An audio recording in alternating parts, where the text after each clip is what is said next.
დღეს რაჭაში გემოფესტი სრულდება. 2 დღის განმავლობაში ფესტივალის სტუმრებმა რაჭული ტრადიციული კერძები დააგემოვნეს და გასართობ აქტივობებში მიიღეს მონაწილეობა. ამბროლაურში ახალ სანაპიროზე კვების სივრცესთან ერთად მოწყობილი იყო სამეწარმეო და ღვინის ბაზრობა.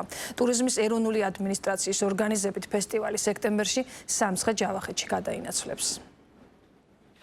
კვირცხლი გურიიდან დინჯ რაჭაში გადმოინაცვლა ყველაზე გემრიელმა ფესტივალმა. ტურიზმის ეროვნული ადმინისტრაციის ორგანიზებით ამბროლაურის ახალი სანაპირო 2 დღის განმავლობაში მასპინძლობდა გემოფესტს.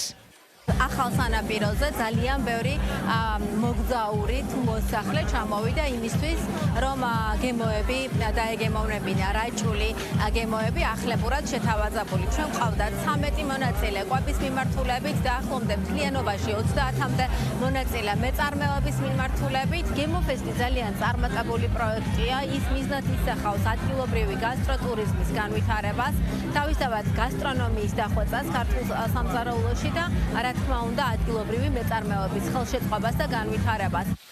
რაჭა არის სიყვარული, სითბო და რა თქმა უნდა სტუმარ მასპინძლობა. ასე ამბობენ რაჭველები და ასეთივე მონდომებითა და სიყვარულით მასპინძლობდნენ ქართველ თუ უცხოელ ვიზიტორებს. როგორც მონაწილეები ამბობენ ამბროლაურის ახალ სანაპიროზე მათი კერძების დასაგემოვნებლად მოსული ვიზიტორების რაოდენობამ ყოველგვარ მოლოდინს გადააჭარბა. საერთოდ არ ველოდი თუ ესეთი რაოდენობის ხალხი იქნება და თუმცა პირველმა გემოფესტმაც ესე კარგად ჩაიარა. ჩვენ წარმოვადგინეთ ლობიანი ჯონჯოლით, ეს მქონდა პირველ გემოფესტიც და იყო ბესტსელერი, ესე ვთქვათ. და დღესაც წარმოვადგენ ილინეს საცხობს, რომელიც ცნობილი არის აი ზუსტად ამ ლობიანით, რაც ახლა თქვენს წინაშეა. დაკიდულას ლობიოს კროკეტები, რაჭული თეთრას პანაკოტა, რაჭული ლორის სენდვიჩუკა, კარტოფილის კროკეტები, ჩაშუშულთან ერთად. იცუკა რაჭულად, ლობიოს ბრაუნი, შქმერული, პურუკაში. ეს მცირე ჩამონათვალია იმ კერძებისა, რომლის დაგემოვნებაც შესაძლებელი იყო ფესტივალზე. სპეციალურად ფესტივალისთვის შერჩეულმა 15-მა მონაწილემ ფართო საზოგადოებას წარუდგინა როგორც ტრადიციული, ასევე იშვიათი და ნაკლებად ცნობილი რაჭული კერძები. კერძების უმეტესობა გათანამედროვებული იყო, თუმცა ყველა ის გემო შენარჩუნებული, რის გამოც ასეთი პოპულარულია რაჭული კერძები. სტუმრებს მასპინძლობთ 3 კერძით. პირველი არის რაჭული ლორით და სხვადასხვა შიგთავსით. მეორე არის ლობიოს სენდვიჩი და რაჭული ლუკმა.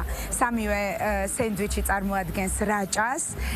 ძალიან ბევრი ხალხი იყო, აი არ ვიცი, ფიზიკურად ვერ აუდიოდით და გემოფესტმა ძალიან გვასიამოვნა, როგორც მომხმარებლები, ასევე ჩვენ წარმომადგენლები. ფიქრობ, რომ ესეთი ფესტივალი, ესეთი კარგი ფესტივალი და კარგი ღონისძიება ხშირად უნდა ჩატარდეს, რომ გაიცნოს ჩვენი რაჭული კერძები, რაჭული კუთხე, ის გემოები, რაც ადრე იყო და ეხლა უკვე გავათანამედროვეთ. რა ვიცი, აბა, მე მგონი, რომ უკმაყოფილო არავინ გაგუშვია რაჭულებს.